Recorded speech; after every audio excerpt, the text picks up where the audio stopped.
नमस्कार दोस्तों, कैसे हो आप लोग। एक नई कहानी लेके आए हैं आपके लिए। अगर कहानी अच्छी लगती है तो लाइक का बटन दबाएं और चैनल को सब्सक्राइब भी करें। तो चलिए कहानी को शुरू करते हैं। परियों की एक अलग ही दुनिया थी, जिसे परियों ने अपने जादू से खूब सजाया था। स्वर्ग से भी सुंदर पूरा शहर, जिसमें हर परी खुशी खुशी रहती थी। सभी परियों को अच्छे से जादू करना आता था। रानी परी ने सभी को एक छड़ी दे रखी थी। वही जादुई छड़ी थी।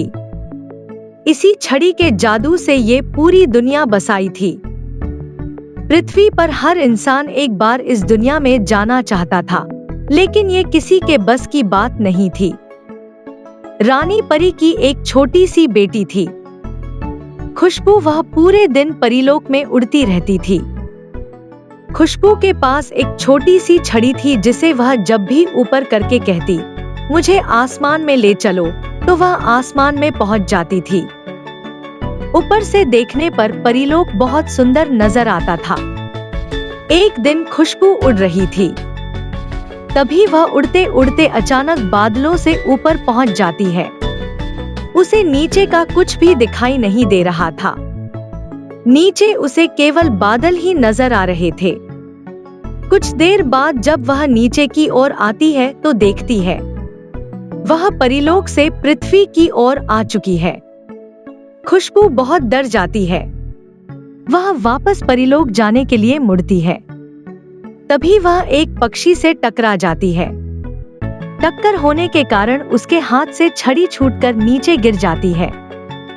खुशबू को अपनी छड़ी को ढूंढने के लिए धरती पर उतरना पड़ता है, क्योंकि उस छड़ी के खो जाने पर उसकी जादुई शक्तियां भी कुछ देर में खत्म हो जाती।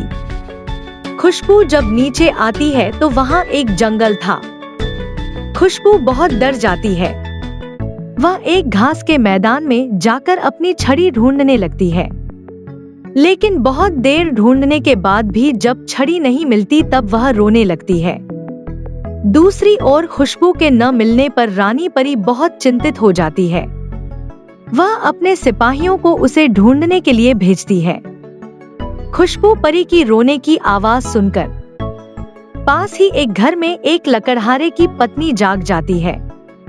वह अपने पति से कहती है, मुझे लगता है कोई बच्चा रो रहा है। यह सुनकर लकड़हारा अपनी कुल्हाड़ी उठाकर बाहर चल देता है। तभी उसका 5 साल का बेटा मोहित कहता है, पिताजी मैं भी आपके साथ चलता हूँ, कहीं यह कुल्हाड़ी देखकर बच्चा डर न जाए। दोनों बाप बेटे उस दिशा में चल देते हैं जहाँ से आवाज आ रही थी। लकड़हारे को एक छोटी सी परी रोती हुई दिखाई देती है। वह उसके पास जाने लगता है। तभी मोहित कहता है, रुको पिताजी मैं जाकर पूछता हूँ। लेकिन लकड़हारा कहता है, नहीं बेटा, कहीं इसने तुम्हें नुकसान पहुंचा दिया तो क्या होगा। मोहित कहता है, पिताजी वह कितनी परेशान लग रही है, मुझे जाने दीजिए। मोहित चुपचाप उसके पीछे जाकर खड़ा हो जाता है। तुम कौन हो, यहाँ कैसे बैठी हो और रो क्यों रही हो। खुशबू परी पीछे मुड़कर देखती है तो डर जाती है। वह वहां से जाने लगती है। तभी मोहित उसे रोकता है, रुको परी रानी, मुझसे डरो नहीं, मैं तुम्हारी मदद करने आया हूँ। खुशबू परी कहती है, माँ ने कहा था इंसानों के पास नहीं जाना चाहिए। मोहित उससे कहता है, मेरी माँ कहती है कोई भी परेशानी में हो उसकी मदद जरूर करनी चाहिए। वहाँ मेरे पिता खड़े हैं, वो भी तुम्हारी मदद करने आए हैं। यह सुनकर खुशबू परी कहती है, मैं गलती से अपने घर से बहुत दूर आ गई, यहाँ मेरी जादुई छड़ी गिर गई है, जिसके कारण मैं घर नहीं जा सकती। मोहित उसे कहता है, तुम हमारे घर चलो, वहीं रुक जाना, अभी तो रात है, हम सुबह तुम्हारी छड़ी ढूंढ लेंगे। यहाँ बहुत से जंगली जानवर आते हैं तो तुम्हें नुकसान पहुंचा सकते हैं। खुशबू परी उसकी बात सुनकर उसके साथ चल देती है। मोहित अपने पिता को सारी बात बता देता है। तीनों घर पहुंच जाते हैं। मोहित की माँ छोटी सी परी को देखकर बहुत खुश होती है। वह कहती है, खुशबू, तुम हमारी मेहमान हो, यहाँ आराम से रहो, लेकिन सुबह अंदर ही रहना, नहीं तो किसी ने तुम्हें देख लिया तो तुम्हें पकड़ कर ले जाएंगे। खुशबू बहुत खुश होती है। मोहित की माँ उसे खाना देती है, जिसे खाकर खुशबू कहती है, यह तो बहुत स्वादिष्ट है, मैं अपनी माँ को बताऊंगी।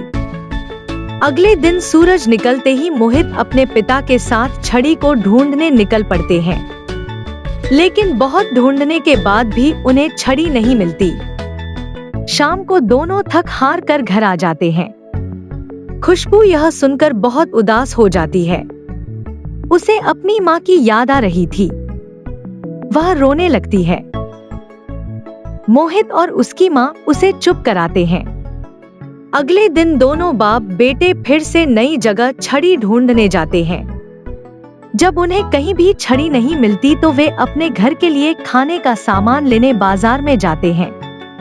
लकड़हारा जब सामान खरीद रहा था, तभी मोहित की नजर पास ही में सुनार की दुकान पर रखी एक छड़ी की ओर जाती है। वह सोने की तरह चमक रही थी। मोहित देखता है कि यह तो बिल्कुल वही छड़ी है जैसी परी ने बताई थी। मोहित अपने पिता को सारी बात बता देता है। लकड़हारा सुनार के पास पहुंचता है। लकड़हारा छड़ी के बारे में पूछता है तो सुनार कहता है, भाई, कोई इसे मेरे पास बेच गया है, सोने की है। लकड़हारा कहता है, लाला जी, इसकी जो भी कीमत हो मैं इसे खरीदना चाहता हूँ। सुनार उसकी बहुत ज्यादा कीमत मांगता है, जिसे सुनकर लकड़हारा कहता है, तुम इस छड़ी के बदले मेरा मकान और मेरी जमीन ले लो। सुनार मान जाता है। वह लकड़हारे से कहता है, कल मैं आऊंगा, तू मकान खाली कर दियो। ये ले छड़ी। मोहित छड़ी लेकर बहुत खुश होता है। दोनों घर आ जाते हैं। मोहित खुशबू को छड़ी दे देता है। खुशबू छड़ी पाकर बहुत खुश होती है। खुशबू परी कहती है, आपने मेरी बहुत मदद की है, मैं आपको हमेशा याद रखूंगी और आपसे मिलने आऊंगी। मोहित की माँ कहती है, ठीक है बेटी, हम भी तुमसे मिलकर बहुत खुश हैं। तीनों मिलकर खुशबू परी को विदा करते हैं। खुशबू परी छड़ी की मदद से उड़कर बादलों के पार चली जाती है। उसके जाने के बाद तीनों बहुत उदास हो जाते हैं, क्योंकि उनका घर और जमीन चली गई थी। सुबह तक तीनों अपना सामान बांध रहे थे, तभी सुनार आ जाता है। तीनों एक बैलगाड़ी में अपना सामान रखकर वहां से चले जाते हैं। सुनार घर को अपने कब्जे में ले लेता है। लकड़हारा अपनी पत्नी और बच्चे के साथ पास ही के जंगल में एक तंबू बनाकर रहने लगता है। दूसरी ओर जब खुशबू वापस परीलोक में पहुंचती है, तो उसकी माँ बहुत खुश होती है। खुशबू अपनी माँ को सारी बात बताती है। दूसरे दिन खुशबू अपनी माँ रानी परी और अन्य लोगों के साथ मोहित और उसके परिवार से मिलने आती है, लेकिन वहाँ कोई नहीं था। रानी परी अपने सिपाहियों से उन्हें ढूंढने के लिए कहती है। सिपाही ढूंढते ढूंढते जंगल में पहुँच जाते हैं। वहाँ उन्हें लकड़हारा और उसका परिवार मिल जाता है। वे तीनों को लेकर रानी परी के पास पहुंचते हैं। रानी परी को सारी बात का पता लगता है। रानी परी कहती है, तुमने मेरी बच्ची की जान बचाने के लिए, उसे हमसे मिलवाने के लिए अपना सब कुछ गवा दिया। तब मोहित की माँ कहती है, महारानी जी, हमने इसे अपनी बेटी माना था। ये आपसे मिलने के लिए बहुत उदास थी, इसलिए इसकी खुशी से अधिक हमें कुछ नहीं लगा।